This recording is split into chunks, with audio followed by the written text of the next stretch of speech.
Tokens are one of the most overlooked and underappreciated aspect of any Magic the Gathering set, which is a real shame because they do a wonderful job of adding to the flavor and world building of any given set. So today, we're going to take a look at the amazing tokens from Innistrad Midnight Hunt. Magic. I am a wizard! History. I'm an old wizard! The Magic Historian. My bones hurt. Greetings, owners of fine luxury cardboard rectangles. My friends, I hope the day finds you well because we're going to spend some time looking at some delightful Innistrad Midnight Hunt tokens. Just take a look at this as an example. If you started playing Magic back when I did, tokens didn't exist in this form. Anything that made a token, you had to pull out pocket change or rip up tiny little fragments of Magic cards, use slips of paper, whatever it was. But nowadays, we get glorious artwork like this, which really does add to the flavor of a world. Because take a look at this 1/1 human, right? We have had 1/1 human tokens in a whole range of different sets, right? For all kinds of little white weenie decks. Well, this is the Halloweeny token. It really does have a strong Halloween feel. But you can see this is one of the nature revering individuals from Innistrad. He is holding up this pumpkin as part of the Harvest Festival. I mean, I've got to admit, these guys are pretty brave. They're out in the forest, tons of trees around, right? There's obviously got to be lots of twigs and things on the ground as well. And they've got all these lanterns hanging. They've got jack-o'-lanterns full of fire, candles on top, even more fire. And this guy, even though you can't see most of it, is actually wearing a headdress that is made out of like twigs and fallen autumnal leaves, dead leaves. It's all kindling. His head is covered in kindling. What a brave dude. But it really does give a particular vibe. It's got like a joyous, celebratory kind of vibe as opposed to a more martial kind of vibe. Or, I mean, if you just looked at the human token that we got back in Throne of Eldraine with the Beauty and the Beast, you had the lady with their fruit basket. So they really do add a nice extra dimension. And this human token is a great representative of the Dawnheart Coven witches, which are trying to bring back ancient ritual methods to try and bring balance back to the day and night cycle of Innistrad. And I'll mention it again since I haven't mentioned it in a while. If you're not up to speed with the Innistrad story, I'm covering that stuff over on my Fantasy Geographic Lore channel. I'll leave a link at the end for the first lore video if you want to check it out. So I really like this human token. I think it's super fantastic. Really, I don't know, there's just something about it. It's just joyous and friendly. I like the combination of the harvest ritual and also the lamps with the symbols of Avacyn. It's like the new faith being born or reborn because it's really an old faith. Anyways, moving on to the next token. Here we have a spirit Cathar done in a very Innistrad style. I mean, you can see from the garments, this looks like a denizen of Innistrad. It's got that shadowy, wispy kind of aspect to it where, you know, it looks clearly insubstantial to a degree, but everything else is kind of muted around it, almost like it's insubstantial, but its presence also has this kind of resonance that makes everything else fade away. It's pretty intense. It feels beefier than a 1/1, but admittedly, the Geists on Innistrad have a whole range and variety. So this is a lower tier Geist, but this is also one that is most likely still retained a certain like aspect of its humanity, and so still kind of cleaves to the concept of what's good and right, as opposed to like a pain-maddened Geist that is just out to inflict pain on the world of the living. Either way, a very nice spirit token that instantly transmits the concept in a nice way. And this is what I'm talking about giving you the flavor of the world, right? Like, it's just a 1/1 flyer, but you can still see so much of what's going on in the world. The way that Geists are ghosts that maintain their form, the dark murkiness. You've got the moon in the background to go with that Innistrad, like, the night is getting longer kind of vibe. Now, let's move on to the next token. This is a bird token, which at first glance isn't that intense. And then when you actually pay a little bit more attention and realize, yo, wait, wait a minute, what is going on here? This bird has an eyeball. It literally has an eyeball in its beak. I didn't notice that the first time I looked at it. I was like, all right, you know what? This is a pretty normal looking bird. It's like, can block only creatures to fly. I'm like, oh, wait, look at the size of that eyeball. That's got to be about the size of a human eyeball, right? That is some person's eyeball. And also, what's going on in the background here with the moon? What are those streaks of light? It looks like tons of light is like just bolting upwards. What is going on with the moon of Innistrad, right? We all know that Emrakul, the Eldrazi Titan, is located inside Innistrad's moon. Is this some kind of reference to that? Like, this is some really striking artwork. Most of the lines of light look like they're flying upwards, but some of them look like they're coming down. So I don't know if this is some kind of crazy lunar rain, and that if it's literally just raining and the moonlight is so big and bright that it's glowing through the rain. But this is really striking artwork. It's a great way to focus on a tiny little 1/1 but make it feel bigger and more intense. This bird has real presence, and it's staring at us with its like cold, dead eye. I mean, I know it's not undead, but it's got that kind of a vibe, right? That dark sort of Halloween graveyard kind of feel, but a little more intense because it literally has a human eye. If you took the eye out of the artwork, it really does make the bird just feel like a normal everyday bird. It's interesting how you can take one small element and add it. Like, it's not just the eyeball, but also the nerve bundling or whatever that's back there packed away in your ocular cavity. It's absolutely intense artwork. I love it. It gives great flavor. Then we've got this bat. Look at this bat, man. This is one of the most intense bat tokens, too. I love it. It's like kind of framed against the moon. You know what? Again, we're seeing those light streaks. And in this case, it doesn't feel like rain to me. So you see what I'm talking about with like the world building aspect? We saw that the previous bird was on top of a building in the village. And we can see that this bat has made its way into a village. And it's just so crazy looking. Like, we have the perspective of we're in the village, right? We're a villager looking up. And framed against the moon is this bat with its wings spread. And the thin membranes you can see the light through gives it that bloody aspect as well, right? I don't know if you guys have ever done this, but as a kid, I remember like closing my eyes and looking up at the sun. And because your eyelids are so thin, it actually looks similar to this coloration. For me, it was a little bit more orangey, but whatever. That blood red aspect adds to the menace. This feels like the kind of bat that would easily transform into a vampire, right? Like, it's funny because it's got a small little compact body, but the size of its claws, the big mouth, it's freaky, dude. I would run. I would be running away from this bat because, I mean, if we were in a magic world, I'm going to be real, I'd probably be like a 0/1 surf token. I missed every arm and leg day. I'm not even going to win a fight against this bat, but this is some dope flavor. Moving on. We got a devil. Oh my God.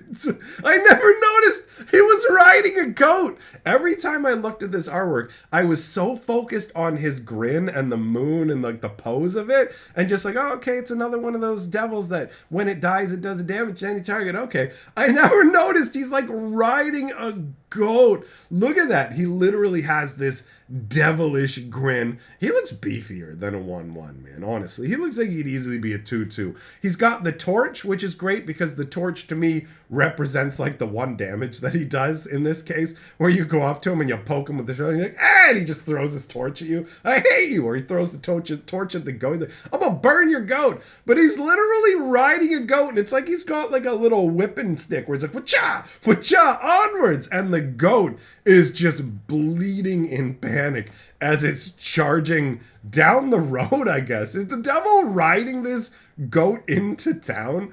Again, we see the aspect of the moon. We see this obviously a lot with this set, which makes sense.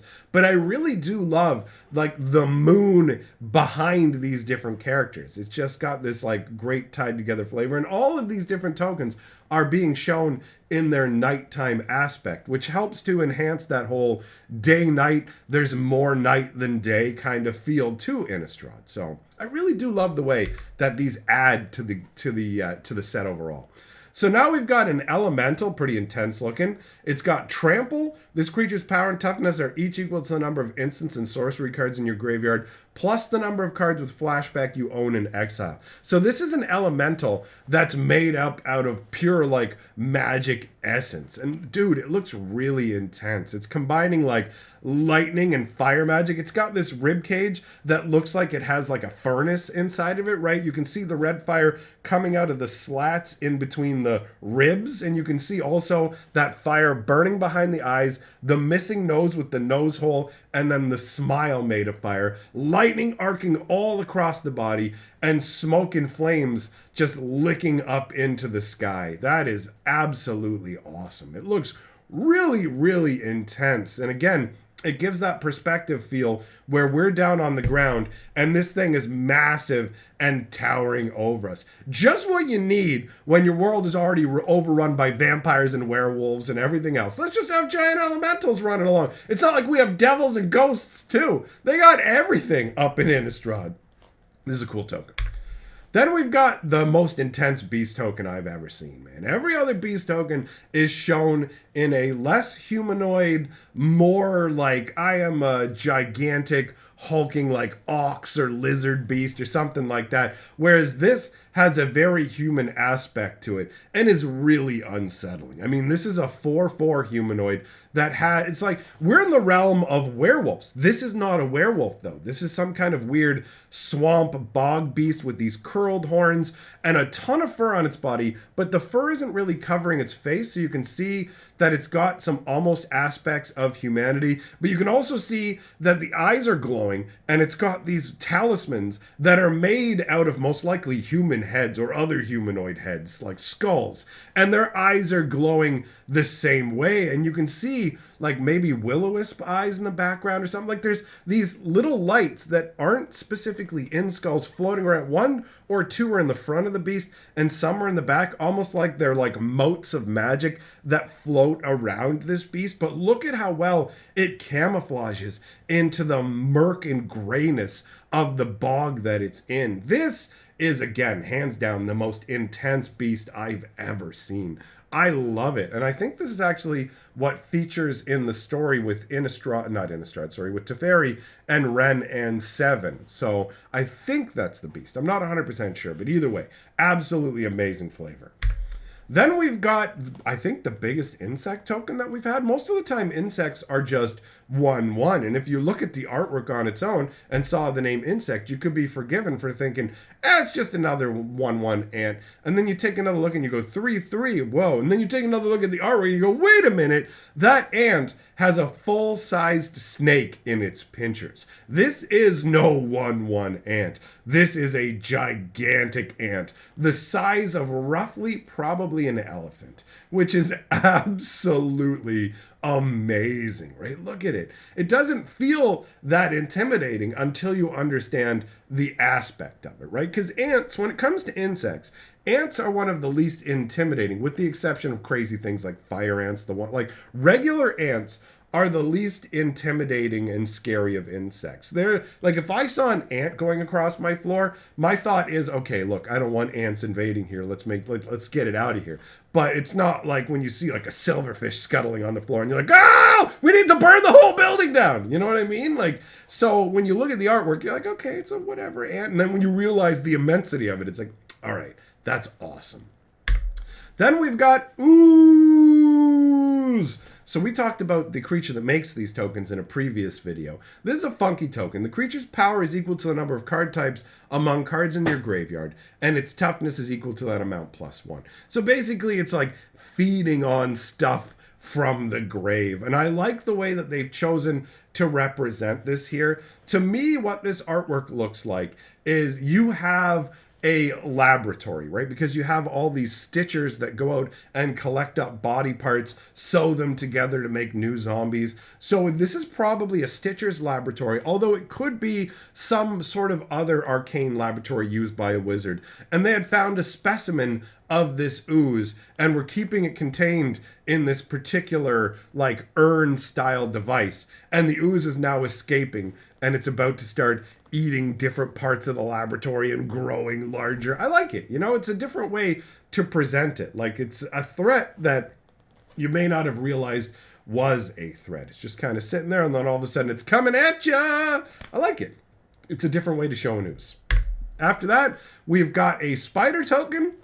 1/2 reach. This spider isn't shown in such a menacing way, right? To me, this spider is shown in somewhat of a friendlier way overall from the aspect of the flavor of Innistrad, right? Like, it's being shown in the sunlight. It's not really being shown in a way that's menacing to us, the onlooker. You can see that a bat has been caught in its web, which kind of signifies to me the idea of like, look, the bats and the other terrifying things out there. There are other things that are on your side. Now, admittedly, if you do look down into the bottom corner there, you can see a pretty big little wrapped up morsel. So that could theoretically be like a child or maybe even a full-sized human, depending on the perspective, because this spider is 1/2 and humans are often shown as 1/1s or 0/1s. But it's questionable based on perspective whether it's actually big enough to have a human in it. So to me, this is one of the less frightening tokens, which again adds to the overall flavor, which shows you something like this that would normally be a horrific thing to encounter pales in comparison to the horrors of Innistrad. After that, we've got the Tree Folk token. So it's got reach, and its creature's power and toughness are each equal to the number of lands you control. It is a very interesting aspected tree folk, right? It's got the autumnal vibes to it. This has most likely been summoned up by the Dawnheart Coven, right? And it's got, I don't know, there's just this sort of almost timelessness to him. I like the vibe of it overall, and the fact that he's shown in front of the Celestis is what makes me feel like he's on the side of the denizens of Innistrad as opposed to against them. A pretty intimidating looking tree folk, but not horrific, right? He doesn't instill a sense of horror, more a sense of ancient, almost agelessness, but just like he's like a wizened old man, but in tree form. I dig it. After that, we've got the wolf token, and it was an interesting choice to make this wolf feel non-intimidating. This is the world of werewolves, right? And intense beasts. And this feels like a wolf pup, right? He feels like a cute little, who's a good boy? Come on, I'll give you a bone. Yeah, you're my friend now. And they show him with these like candle guides floating around as well, because you can see these candles are floating above the ground. And the candle guides are associated with the Dawnheart Coven, and the Dawnheart Coven are the ones who are trying to save Innistrad. So to me, this is meant to evoke a wolf that is on your side and will help perhaps protect you against the werewolves, although with, werewolves like Tovalar running around, maybe your hope is misplaced. But either way, this is a very friendly feeling wolf. Again, we've got that moon kind of giving a nice frame to the wolf's head, and those lights up in the sky as well that I'm curious about. Moving on, we have the vampire token. This artwork is one of my absolute favorites from this set.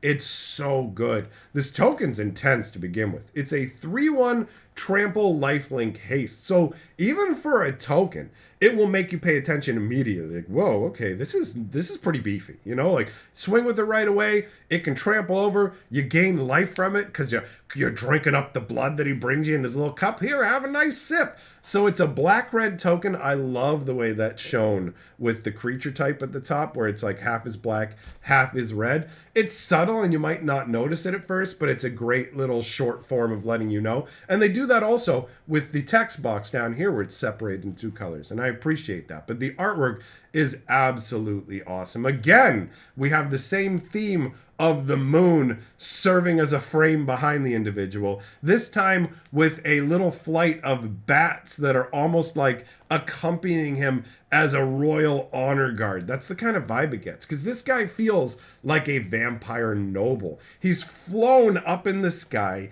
He's shown kind of in this feeling of repose. He's got this gigantic sword with him. In the other hand, he's got a goblet that he's been drinking deep from, and he's just kind of letting the blood spill out. It's like I picture somebody who who's really, really thirsty. Like imagine you haven't had water in a considerable amount of time, and then you just grab like a cup of water and you just start chugging it back, right? You're just trying to fill yourself with this life-giving water. And at a certain point, you get that satiety moment where your body says, okay, we're good. And then you just lean back for a second. You're like, oh, like it feels so good, right? That's this moment that's being captured with this vampire. He's slashed somebody with the sword, filled this goblet, flown up into the sky under his own power, just taken a gigantic swig of this, and now it's just that exultant moment. It's so well captured in this artwork. I love it.